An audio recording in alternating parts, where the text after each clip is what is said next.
फुंबिलि सोलोंसालिया दिनै 25 बोसोर बारलांबाय।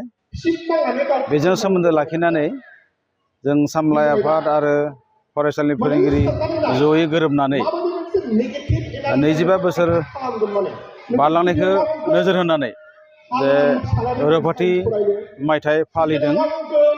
8 आरो 9 जानुवारि 2026 बेनिनो दिनै नैथि सान एबा जोबथा सान आरो बेनिनो दिनै गेवलां मेल सोलिगासिनो दङ।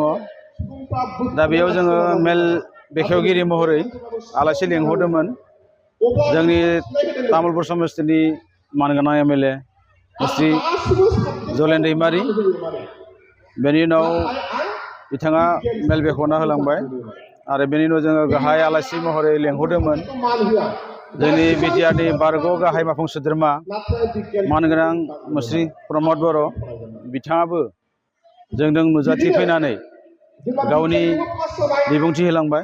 बिथाङा गावनि बिबुंथिनि गेजेरजों बे फरायसाफोरखौ बर' बिजोंनि गेजेरजोंबो गुन गोनां सोलोंथाइ लानो हायो बेबायदि गुवार बाथ्रा बुंलांबाय।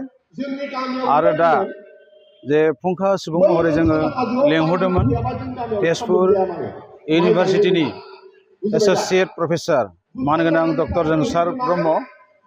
बिथाङा फुंखा सुबुं महरै जोंनि लिरनाय लेखा नुजाथिनो हादों आरो दा बिथाङा गावनि बेसेन गोसा बिबुंथि होगासिनो दङ। बे फरायसालिनि जिहेतु माबायदि फिथाइ मोनलांबाय थादों बर' बिजों फरायनानै बा मेट्रिक आनजादाव माबायदि फिथाइ मोनलांबाय? दा बे फरायसालिनि फिथाइ होनना बुंबा जोबोर गोजोनथाव। बे फरायसालिया 2011 मायथाइयाव गिबियै मेट्रिक आनजाद होदोंमोन आरो बेनिनो गासैबो फरायसाफोरा उथ्रिसार जानो हादोंमोन। बे समाव 9 जन फरायसाया मेट्रिक आनजाद होदोंमोन आरो बे फार्स्ट बेचनि फरायसाफोरा दिनै सासेया जे इस्टार्न कार्बि आंलं कलेजाव फिजिक्स डिपार्टमेन्टआव एसिस्टेन्ट प्रफेसार महरै खामानि मावगासिनो दङ आरो मुङा जाबाय हिरेन स्वर्गियारि। आरो सासेया तामुलपुर जौसिन फरायसालियाव बर' आयदानि आयदा फोरोंगिरि महरै खामानि मावगासिनो दङ। ओमफ्राय बेनि उनाव जोङो 2016 मायथाइयाव नैबे सोलोंसालिया बयनिबो नोजोर बोनो हानाय रिजाल्ट खालामदोंमोन।